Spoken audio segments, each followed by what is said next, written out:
Hello everyone, it's been a little over a week since my last video. I hope everyone enjoyed their holiday break as I did. Today we're getting right back into the swing of things with our market manipulation part 4, watching the waterfall. Let's say that you are at a beautiful lake out in the middle of the wild and decided you wanted to drain that lake.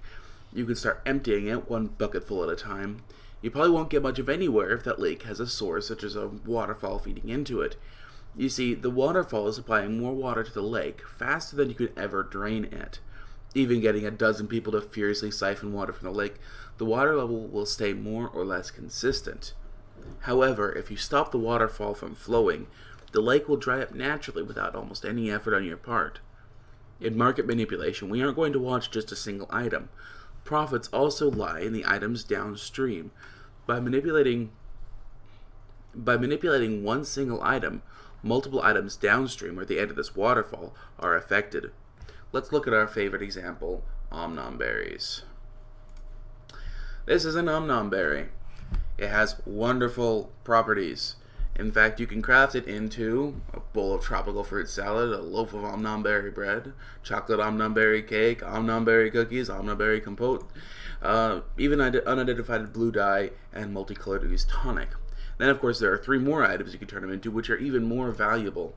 The chocolate omnom berry cream and the omnom berry tart, both of which give you, I think, 30% or 40% magic find, and the gift of nature. Unfortunately, the gift of nature is bind on pickup, so we can't really talk about that.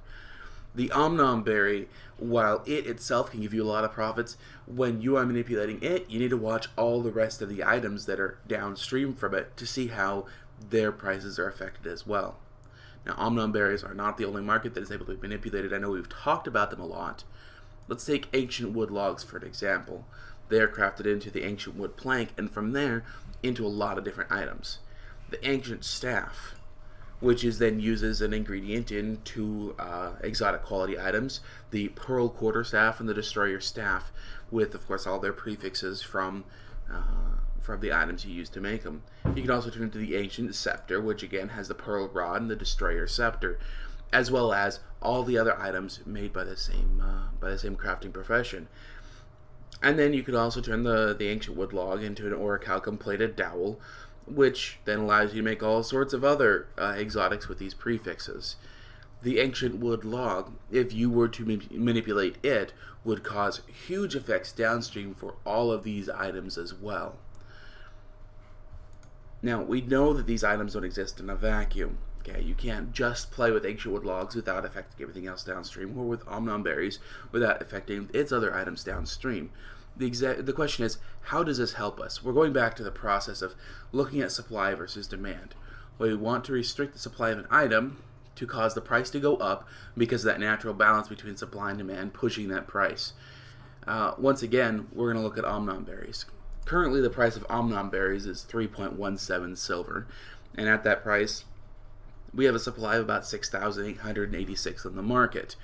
Yes, I said about and give you a very specific number. I know. When we decide to manipulate this item, we want to push the price up to about 6.5 silver, and at 6.5 silver, there's only about 900 on the market. Where are the other 6,000 of that item? Well, most of them are in our bags, and the rest we've reposted at the 6.5 silver. We'll see in the next couple videos about how the whole process will actually play out.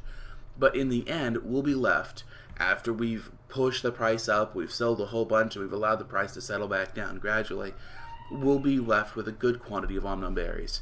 The price will be back at the original amount, and if we were to toss the remaining 2,000 to 3,000 on the market, we would do the exact opposite of what we've been looking to do, in that we depress the price, and we wouldn't make any money off of those items.